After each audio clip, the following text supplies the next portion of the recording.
Hey guys, welcome back to another Lifepreneur experience where the focus is to try and deliver the most preeminent actionable content for you to use in this world competitive lifestyle called entrepreneurship, right? Or life-aneurship, right? And so what I wanted to talk about in this podcast is something that I get a ton of requests for, I get a ton of questions on, and no matter how you want to shape it, no matter how you want to phrase it, no matter how you want to mold it, there's only two types of people in the world of business, right? People that are getting played, and then people who are playing the game. Those are the only two type of people in the game. Now, the guys who play the game, who are players, there's different levels to the game, right? Ray Dalio is a all-star entrepreneur, hedge fund owner, right? Manager. Michael Jordan, top of the mark, right? Both in commodity and in athletics, right? LeBron James, too. Emmitt Smith, all these guys, Deion Sanders, right? They were pro levels, okay? So I want to go over some rules that I've learned through the greatest minds, the Andrew Carnegies and stuff like that, and I wanted to create it and bring it to the 21st century. So the first rule you really have to understand is you only want to create a business or any sort of self-employment job or whatever you want to do on something that you're completely obsessed with and have a great passion for. And the reason why I want to go over is you need to focus on something you're super passionate about and something that you're kind of obsessed about is because in the world of business, you have to realize 95% of entrepreneurs in the first 5 years will die. Of all the births of entrepreneurship, all the LLCs, all the C corporations, all the DBAs, all the sole proprietorships, right? All the S corporations, right? 95% of you will die in the first 5 years, okay? So imagine if you were to join the Navy SEALs and they said out of 100 of the best athletes in the world, only 5% of them become Navy SEALs, right? Let me just tell you a chance. You have a better chance in becoming a Navy SEAL than you do in becoming a successful entrepreneur who lives past the 5-year mark in this country. This world of commodity, this world of capitalism, where commodities are sold on national-wise levels for nutraceutical companies, marketing conglomerates, sports teams, social media, data SaaS companies, right? This world is not full of entrepreneurs. It's full of killers. Company organizational killers, right? The biggest thing that they do nowadays is if you become a player in the game or they think you might become a player in the game, they buy you. And the reason why they can buy you is because they're worth billions and billions and billions and now trillions of dollars, right?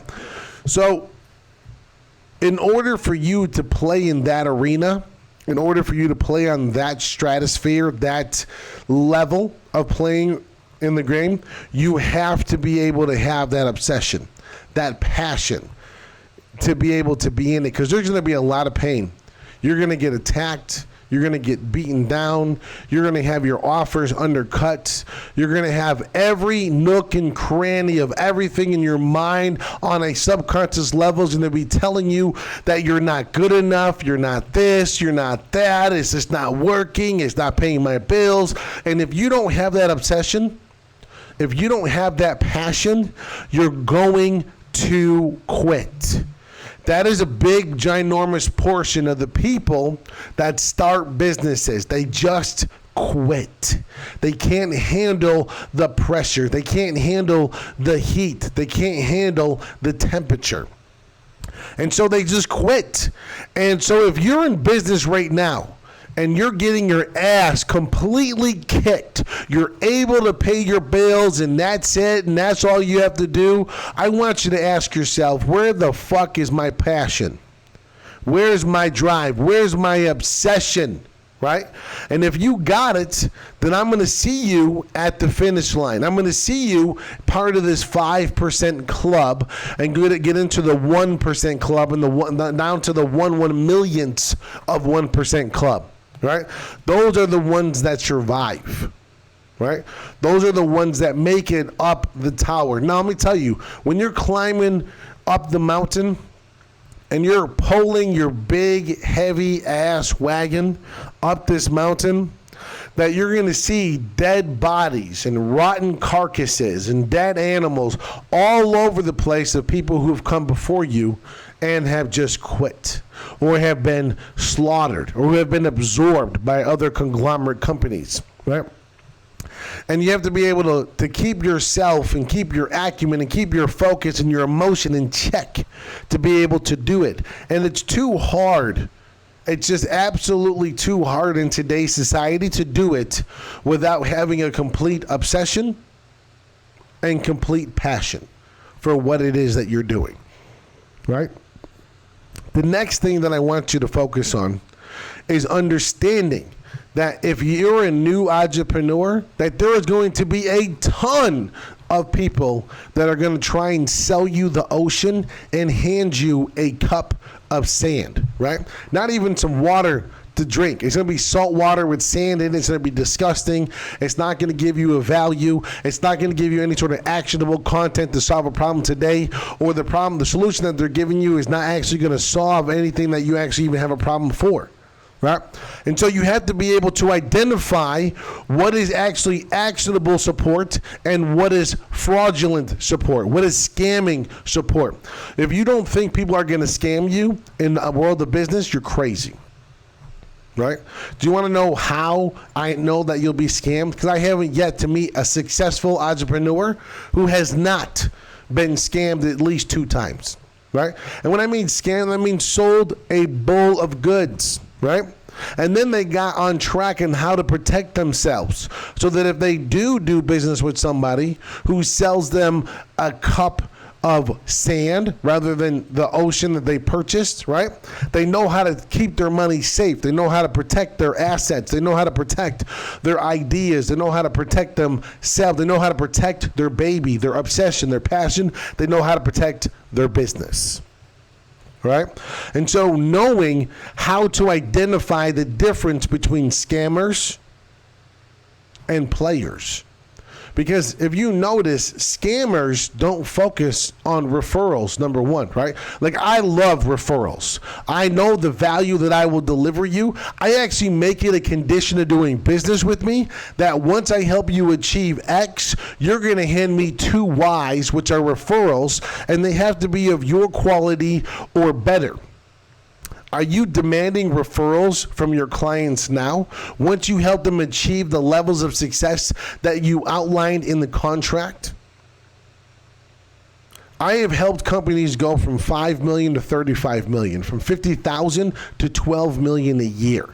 And the only ones that I'm not able to do that for are the ones who have too much ego in their ears, causing them to have a deaf brain.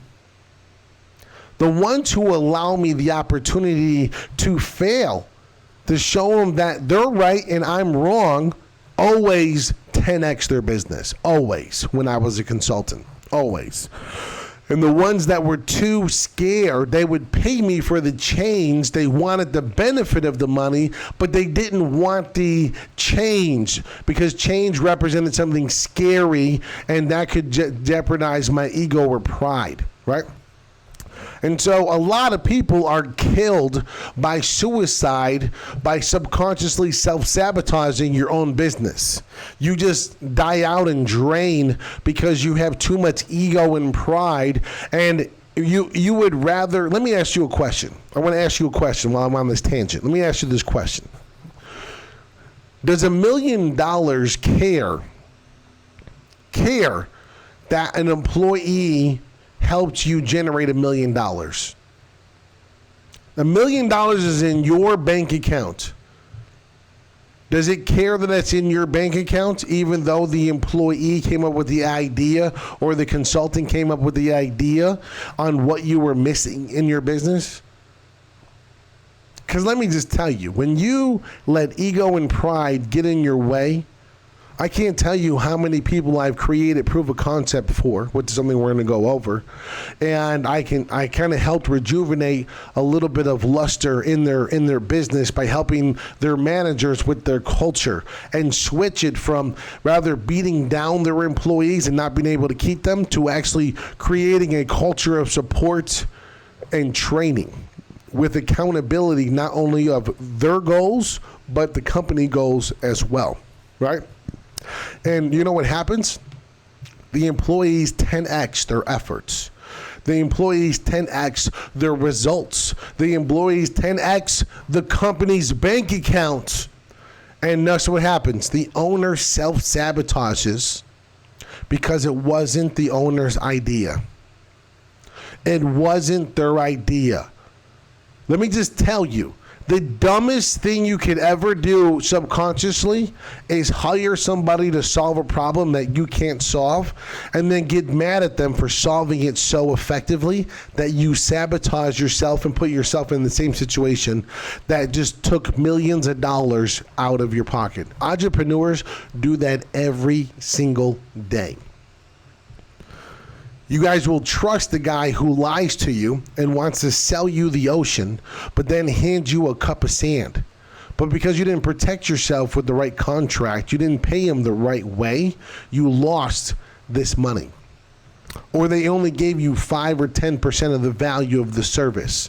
So rule number 1, in terms of being a player in the game, how to convert from being played to being a player, right? Not even being advanced in the game, just to be a player in the game is only doing something that you're completely obsessed about and have 24/7 passion about. Because the hours that you're going to work, the amount of free labor you're going to do, the amount of pay that's going to come out of your pocket, the amount of mistakes that's going to cost you money, you got to keep going, the amount of ass whoopings you're going to get from competitors is going to be real. And if you don't have the passion, you're going to quit. That's number 1. Number 2 is identifying the difference between a scammer and somebody who's actually trying to help you solve a problem to get ahead. Are they trying to make money off you right now, or are they actually trying to help you make money and doing it, right? See, I love to make a small piece of a company, but for a long period of time, because I know when you win, I win. I don't want the 25 to 50 grand right now. Now, there are deals where I do take 25 or 50 grand off the table. But then I'm also taking a piece of the pie based on results. But I also put in the contract that if they self-sabotage, they still owe me because I don't have time for them to have their ego destroy not only millions of dollars going in their pocket, but money going in mine.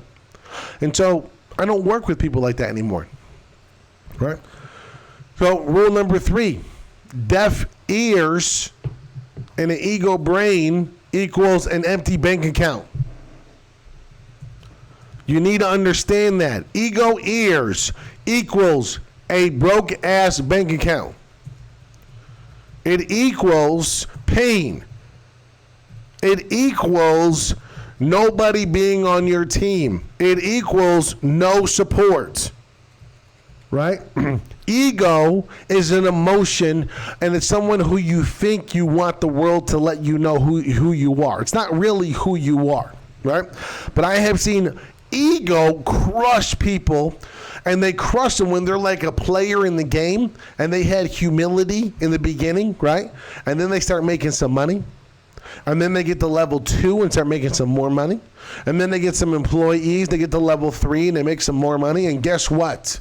They have something to lose now, And so ego and fear start controlling their brain and start saying, no, you can't do this. No, you have that brand new house payment. No, you have this brand new yacht. No, you have this nice new car you got to pay for. All your personal stuff that you've always wanted, all of this stuff that you want to buy, that you want to pay for. You want to rent this big ass mansion and look rich. But we all know you're a level 3 entrepreneur. You're not really rich. If your business makes $1 million in revenue, you're not rich. I've had companies who made $1 million in revenue and found a way to spend $1.1 million. It don't matter what you make, people. It does not matter what you make. If a company makes $100,000 and keeps 50, they're worth more money than your company who did $1 million and spent $1 million. They're worth more. And so it don't matter what you make. It only matters what you keep. How much is your car worth while you're driving it? How much is your car worth while you're paying for the insurance, while you're paying for the gas? What kind of money can your car deliver to you to invest into your business? None. But I've seen so many entrepreneurs, they'll spend $200,000. And more importantly, they'll do it on company credit because they say that it's a tax deduction. They're going to save the $20,000 on taxes for buying a Ferrari. Well, in all honesty, let's just be blunt.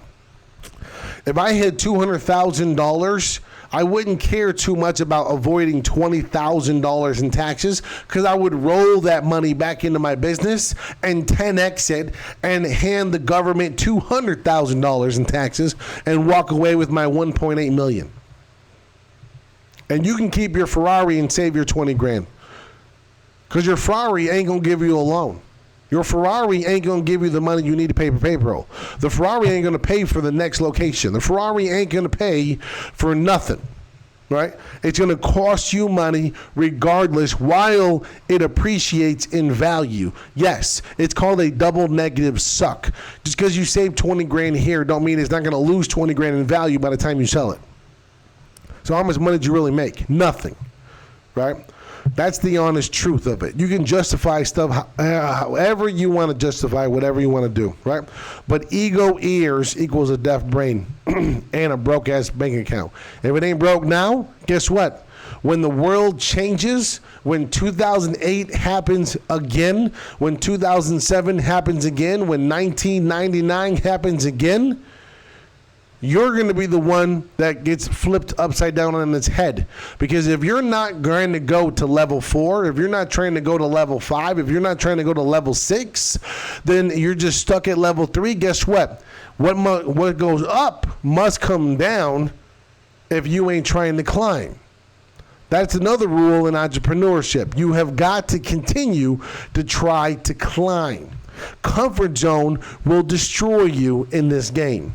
It's not that hard to hit level 3. It is very hard to hit level 8 or 9.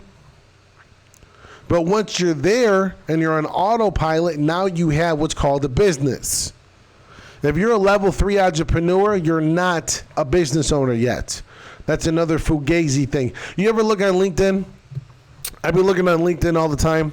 Because I get all these messages and stuff like that, and when my assistant's not here, I try to hit up these messages. And I see so many people, when I go to their profile, they're an independent, one-man band insurance agent or whatever, right? Or a marketing guy. And he's hitting me up on this auto messenger thing or whatever. And I click on the link or whatever, and then I go to his bio, and it says Chief Executive Officer. I think on LinkedIn has created more chief executive officers than in all the countries of all the world. And people don't even understand what the first 3 responsibilities are of a chief executive officer, right? The first 3 responsibilities of a chief executive officer and the only real responsibilities of a smart, intelligent chief executive officer is vision, strategy, and culture. If you're a one-man band, what are you culturing? Are you making sure that, you got the 6:30 egg McMuffins? Right? And so if you don't understand even what a CEO's 3 basic principles are, then you're not a chief executive officer. I'm sorry, right? If you can't articulate to me what your vision is and that you're not the only person who knows it, you don't have a vision. My vision for Lifepreneur is to give you the 6 pillars of leverage to monetize your dreams and to be able to create a level of freedom and then to duplicate that into your children, right? I call it leverage, legacy, and life. Those 3 principles are everything that Lifepreneur represents. Nothing outside of that matters. It is literally leverage, legacy, and life. Leverage is beautiful, and you will never actually generate a legacy, a real one, if you don't learn how to utilize at least a few of these pillars of leverage. Leverage is first. Legacy is second, because that is the most important thing for me. I don't live for me. I live for my legacy. I live for my last name. I don't live for my first. Right? If you look at all these big brands, Nike, McDonald's, right? Walmart. What was Walmart's owner's name? His name was Sam. Did he live to be Sam? Did everyone know him as Sam? No, everyone knows him as Mr. Walmart, Mr. Guy who broke down people's businesses and upgraded his own by by stealing proven concepts from other companies. The guy was a genius. He had no pride, no ego whatsoever, and he would actually even go to other countries to try and pick up on secrets to make Walmart better while he's also a billionaire. How many billionaires do you know are going to get arrested at a grocery store for not being able to solve a problem, right? The reason why Sam Walton became the hugest conglomerate in the retail space in the world was because he had no ego. He had no pride. He had a complete passion. He was completely obsessed with what he did. But he also lived for legacy. He had these tools of leverage, and he did it for legacy. He didn't do it for himself. He was worth $10 billion. He was driving a 1975 truck in overalls and a T-shirt. You would never see this guy on a board in a 3-piece suit. He did not care about what you thought of him, but you sure as hell cared about what he thought of you. That was for sure. Same thing with, Steve Jobs. Same thing with, Bill Gates, Warren Buffett. Warren Buffett wears suits that he's had for 20 years. The guy is worth $84 billion, and he wears suits that he had 20 years ago because he likes the way they were tailored and made. So, where is your passion? Where's your obsession? If you lost your passion and you lost your obsession, you need to take 20 minutes and get that fire. Go grab that kerosene, go grab that gallon of gas, go grab that lighter, go grab that candle, whatever you got to do, turn the gas on, turn the propane on, turn the heat on, right? Whatever kind of furnace you got. Is it gas? Is it electric? Is it propane? Is it whatever it is? Is it a fire in the backyard? Whatever you need to do to keep that passion alive, to rejuvenate that obsession, that's what you got to go do. Because right now you're playing the game to live. You're not playing the game to win. And if you're playing the game to be around, let me just tell you, okay? If you're playing the game to win, I'm still going to crush you. If you're playing the game to live, I'm definitely going to crush you. And me, I mean the world. I don't mean me particular. I mean it's you against the world. And so if I'm not you, then I'm the world. We're not looking to compete, people. We're looking to dominate. You look at these gamers, these guys playing on the league. A little kid, 16 years old, won $3 million gaming. That was more than Tiger Woods by a whole million. This kid is 16 years old. Tiger Woods been golfing longer than he's 16 years. It took Tiger 10 years or 12 years in between his green jackets that he won. And this kid smoked Tiger by 50%. Made 50% more than Tiger Woods did. Because this kid is absolutely obsessed, has a ridiculous passion, and has the mental acumen of a rocket scientist. when he's playing these games. It's absolutely insane, the stuff that this kid can do. Right? The next thing that I want you to focus on, super tangible, super important, 95% of you actually fall on this and you don't even realize it, is creating a proof of concept. Do you know how to create the proof of concept that needs to be created? What are you doing to create a proof of concept in today's society as an entrepreneur? What are you doing? How are you doing it? How good is it? Are you doing it by yourself? That's not a proof of concept. That's not how you create a proof of concept. Right? What are you doing? Let's go over the process of creating a proof of concept. You have a passion. You have an obsession. You created an LLC. You bought a cheap website and put it together for $1,000 or less. Right? You don't need a $20,000 or $30,000 website when you're just starting out. You don't need one. Right? And then you're going to do some marketing on it. You built up your social media. You got it going, right? What's your service? What's your product? Is it on lock? Is there a supply? Is there a demand? Right? Where in the Richter scale are you? Are you a high cost, high value proposition like Bugatti, like Mercedes, like Ferrari? Or are you a discounted, low-cost, low-value Walmart brand, which also makes your company hundreds of millions of dollars? Ferrari makes hundreds of millions of dollars. Allen Iverson selling his shoes at Walmart also makes millions of dollars. Walmart did $98 billion in sales last year. McDonald's sold $89 billion of food last year. So you can make a ton of money in whatever realm you want to go in, but knowing what realm you're in is number one. Are you high value, high dollar? Are you high value with discounted dollar? Are you low value with high dollar? Or are you low value with low dollar? Where are you? How many different types of jeans are there? How many different type of cars are there? Right? Where are you in the Richter scale? Where are your competitors in the Richter scale? Knowing that is also knowing where you're placing.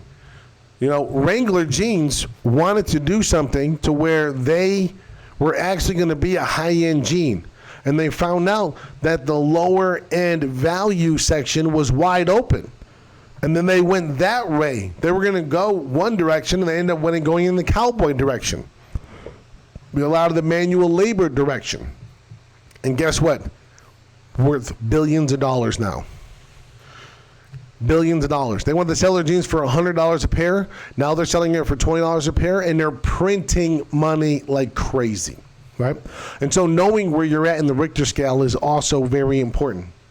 But then your proven concept is that your marketing is on point. Do you have a marketing evaluation? Are you marketing on mailers? Did you spend $5,000 to make 50? Did you spend $5,000 to make $5,000? What is your conversion percentage? What is the referral percentage? Do you know your numbers? Right? Players in the game know their numbers. You don't think Mark Cuban doesn't know his numbers? You think Kevin Harrington doesn't know his numbers? You think Damon John doesn't know his numbers? You don't think Bill Gates doesn't know his numbers? All these giant players, medium players, and small players, all the players, they all know their numbers. Do you know your numbers? Do you have the algorithm down and know your numbers? Do you know on Facebook every dollar you spend what you make? Do you know on Instagram every dollar you spend how much you make? Do you know on Snapchat, on Twitter, on Twitch, on LinkedIn, on Google, on Bing, on Yahoo, right? On mailers, on guerrilla marketing. Do you know your conversion marketing on dollars on those? If you don't, you might want to look. And then once you know those numbers and you have them down pat, are you constantly trying to push the status quo to see if I can turn this $5 conversion into a $10 conversion? Can I 5X this, turn this into a 10X? Can I turn this 10X into a 20X? Because that's what these players are doing. Like I said, they're not trying to compete. All right? Stop trying to compete, people. I don't care about competing with you. I want to dominate. And I leverage the 6 pillars of leverage to my advantage so that I can crush the competition. Because I know the better value that I can give the marketplace over all the other people, if I can bring the most relevant and actionable content, if I can help you make the most money, then guess what? I'll be able to leave the best legacy for my kids. And that's really what it comes up. If you can't tell by my tonality, if you can't tell by my words, if you can't tell by my conviction, my passion, that I have an obsession with what I'm doing and what value I'm delivering with you, and understand and articulate to you that you need to wake the hell up and realize it's not about you. It's not about the nice cars you drive. It's not about the house you live in. It's not about the vacations you go on. It's about the legacy you live. I will tell you repeatedly, you are finite. You are a finite creature. You will only live on average, if nothing happens to you and you live to perfect health, no cancer, no diabetes, no heart disease, no surgeries, no broken bones, none of this stuff, you might live to be 84.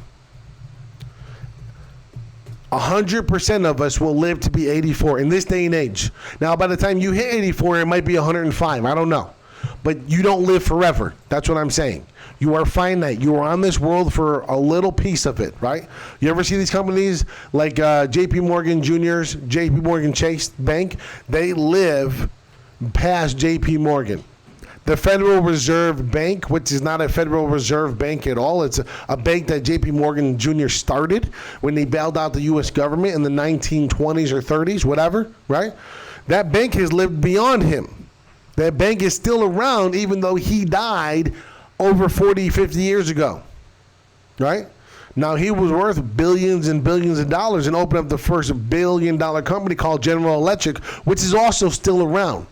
So his legacy is still around. John D. Rockefeller's legacy is still around. Andrew Carnegie's his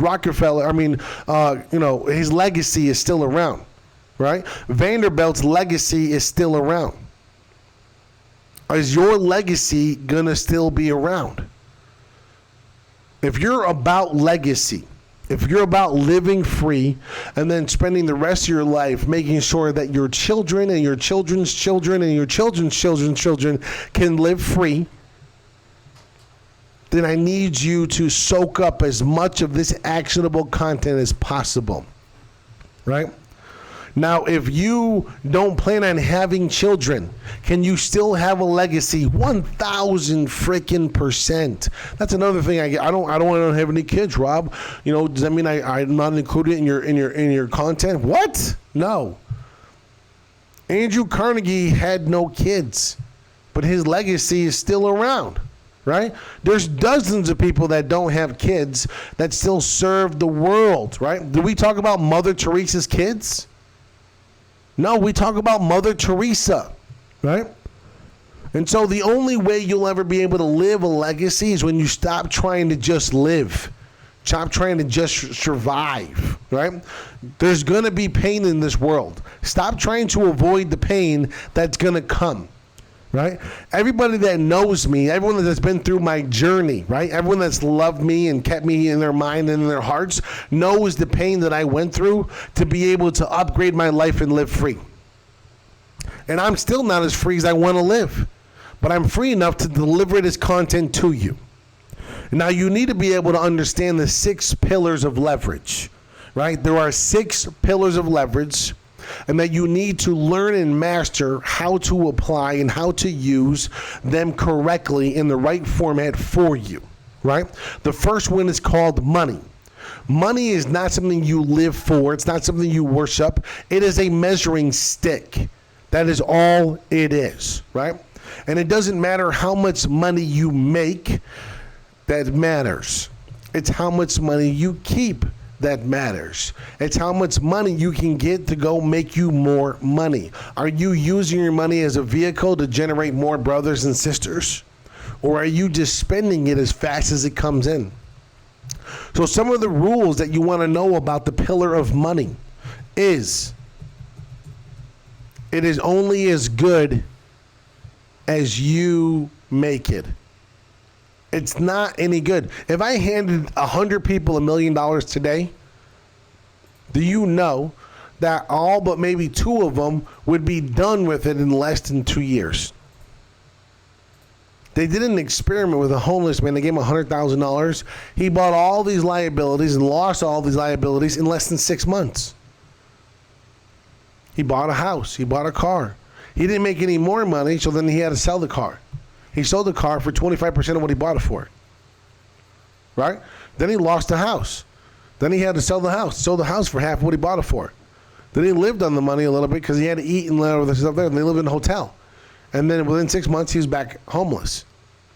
Because he didn't figure out how to turn his money into a vehicle. Do you know that there are avenues today that will grab your money and that will invest it in different secured, non-risk portfolios like real estate and other things of that nature, where the risk is like zero, right? And you can make 6%, 5%, 7%, 8% a year on your money plus a dividend check. Right? There are ways to use your money to make money. There are companies who have tons of great proven concepts, but don't have the financial acumen or the intelligence to leverage money correctly to 10x their business. Right? So money is just a measuring stick and a resource to be able to acquire one of the other 5 pillars. That's it. Outside from that, money is nothing. It's paper with dead presidents on it that burns as fast as regular paper. It weighs it's a debt. 1971, we got off the gold standard. Money is no longer an asset. As of 1971, it has been a debt for the last 50 years. Really 48 years, but no one's counting. Okay. Next one is technology. What are you using in technology today? Do we live in a technology-based world? Do you have a smartphone? Are you using your smartphone? Are you checking email? How many of you guys are actually using mail? Are you guys writing letters to your spouses, or are you sending text messages? Which gets there faster? Right? How are you utilizing technology to get ahead and stop competing and start dominating in your market? Let me just tell you, technology, it's almost impossible to compete against me if you're not using it. If you don't have a CRM, I'm crushing you. If you don't have a camera, a 4K camera, like what I'm using to host on YouTube and stuff like that, I'm crushing you. You don't have a videographer, I'm crushing you. You don't have a web developer, I'm crushing you. All right? And I'm not saying I'm crushing you particularly. I'm saying the world is crushing you. Right? Are you ranking? Are you leveraging these other types of technology like SaaS companies like Google, like Yahoo, like Bing, like Facebook, like Instagram? Are you leveraging these forms of technology to get the attention you need to, and leveraging the technology to take care of the customers when they are in your care? When they're actually converted? That's what you got to ask yourself. What technology do I need? What technology do I have now? What can I utilize to get the best technology out there? What companies in my industry are using? What technology are they using? Right? What competitors that are not in my competition, right? They're not in my industry. Can I steal from them? Sam Walton didn't just steal ideas from like big conglomerate other retail locations. He took ideas from wherever he can get them. He studied over 150 different industries to be able to create what's called today Walmart. Does Walmart only sell clothes? Does Walmart only sell technology? Does Walmart only sell food? Does Walmart only sell beverages? Does Walmart only sell clothes? Does Walmart only sell kitchen supplies? No. They had to figure out how to problem solve all of these different verticals and all of these different things. Before Walmart, I don't know if you guys remember this before Walmart, but electronic stores only sold electronics. right? Grocery stores didn't sell clothes. They were a niche base. And Sam Walton had such resolve and such levels of humility that he was able to study what made the best in all of those verticals great and made a superstore. Understand that, right? Uber only saves you 50% of the time that you have to wait for transportation for a taxi. Instead of calling them, you have to click a button on your smartphone. If the smartphone never existed, would Uber exist? No. What about Lime scooters? What about Bird scooters? Without the smartphone, would those businesses ever exist? You have to understand that we have to evolve. Technology changes, you have to change with it, right? Now I want to talk about attention, the third pillar. This is by far probably one of the biggest killers in business today, right? There are ginormous companies today strictly because of one thing, and that's attention. The attention that you give and the attention that you steal from others, right? Those are the two pillars of attention.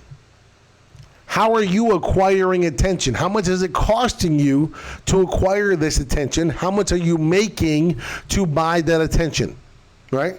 Those are the only questions you have to ask for. Where is your target audience spending most of their time, and how can you spend money very cheaply, the least amount of money possible, to acquire the most amount of attention?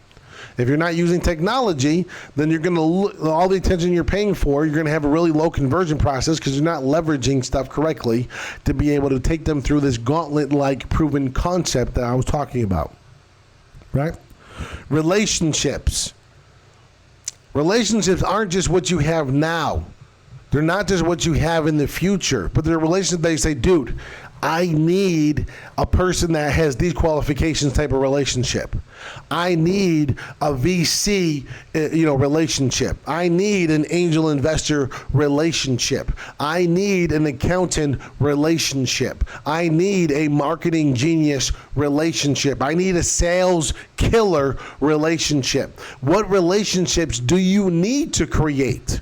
How are you creating them? What are you doing to create them? Where are you going to get them created? What effort are you putting in to get the creation process started? What BizDab stuff are you actually doing? Are you leaving money on the table? Because when you create a relationship, you have ego and you don't like to listen to the advice of the expert, of the guy who's done it 10,000 times? I want to give you an analogy that I thought was pretty comical, right? I have an electrician, right? And this guy knows how to wire a house, inside and out. He's done over 100,000 houses in the last 30 years. And I'm not going to wire my house the way he tells me because it was the way he told me how to do it. And when I wired my own house, I did it the way I wanted to do it, and I felt proud because it got done, and it got done my way. But then when my wife plugged in the TV, she got electrocuted and died. Because what should have went to the washer and dryer went to the TV outlet, and it was too much power and electrocuted her, and she got cooked when I was at work. That's basically what the definition of ego in a nutshell does. It cooks your family. It cooks your life, and most importantly, it cooks your legacy. It cooks your bank account, right? Stop cooking yourself because of your ego, right? Leverage the relationships you need. Allow people the opportunity to fail or let you down. If you go through 10 experts, I guarantee 3 of them or 4 of them or 5 of them will get you the results you need or better. But if you're only going after one person and locking in on one person that can help you solve this one problem, you're only going after one attorney rather than 5. You're only going after one doctor rather than 5. You're only going after one heart surgeon rather than 5. Then you're gambling. So it's all about smart relationship building, right? You need to measure relationships like you measure a relationship with your wife, like you measure a relationship with your kids. There's people that you need on your team that are going to be better than you at what you suck at. That's right. You're not perfect at everything. You suck at a lot of stuff. And if you don't have the right team, you're going to continue to suck. And that means the competition is going to dominate you yet again, over and over and over again, until you go get a job for your competition and help them destroy everybody else. Right? Time. Time is something that a lot of entrepreneurs in the beginning have. And you have it on level 1, 2, 3, 4, and then it gets to level 5 where you don't really have as much of it. And you have to constantly focus on what's going to be the most tangible, the most fruitful, the best for you, and focus on what's going to make you the most money, staying in your lane. Time is so important because when you realize, when you're writing it down, you actually figure out how much you're wasting. The average human that lives to be 70 years old that finally retired wasted half of their life, wasted half of their time on stuff that never was going to help them leave a legacy. The average person that retires now in this generation that's been sold a bowl of goods, the Gen X, the baby boomers and stuff like that, they don't have a retirement. 2008 wiped out their retirement because somebody that they thought was smarter than them invested their money in some fund that they lost. You put all your money in a 401k. You didn't grab your money and grow your own mind to try and figure out how to invest my own money. You didn't want to even learn about money. Money, talking about money at the dinner table is a bad word. We don't talk about money here. We don't do that here. We don't say that stuff. I earn this money, it pays the bills, and the money goes in the 401k, and I'm going to retire in 30 years. You need to shut your mouth. We don't talk about money. Money, people who make a lot of money, they're greedy. People who make a lot of money, they're sinful. They're scammers. They don't really care about people, right? Whoever sold you that bowl of goods, and now you're 70 years old with no retirement, now you're a Walmart greeter, guess what? You were sold a bowl of goods. If you're not talking to your kids about money now, then you're wasting time. I'm teaching my 12-year-old son everything about money now. My 13-year-old daughter about money now. My 10-year-old daughter about money now. Guess what? You think my 10-year-old daughter likes learning about money? No, she hates it. Because she's been taught by her mother and by her peers that money is bad. And it's not. Money is not bad. But if you don't know your numbers, you don't know your algorithms, you don't know your conversions, you don't know your proof of concepts, you don't have that passion, you don't have that obsession, you're not mastering these 6 pillars, well then just don't get upset when you become part of the 95%, and then you go work for the 5%, and then you have to do all the stuff that you weren't willing to do for yourself for them. Because they're paying you an hourly wage, and they're going to make sure they get their dollars worth out of you. That's honestly what's going to happen. Either you're going to learn how to do this for you, or you're going to learn how to do this for other people. But either way, you're in the game. Are you a player, or are you being played? Are you focusing on living free and having a legacy, or are you just focusing on surviving? These are the stuff that you need to think about. So these are the basics in just converting yourself from being played to being a player in the game. Now, if you're a player in the game, then these are the tools you need to use and think about in your mind and your resourcefulness to level up to the next level. I hope this was beneficial for you. I hope that you got great actionable content out of this. I hope you understand that you can both be a played and be a player at the same time. LeBron James is being played at the Lakers. The Lakers are making money off of LeBron James. But LeBron James is also making money in 20 other verticals that the attention the Lakers generate for him, he's using.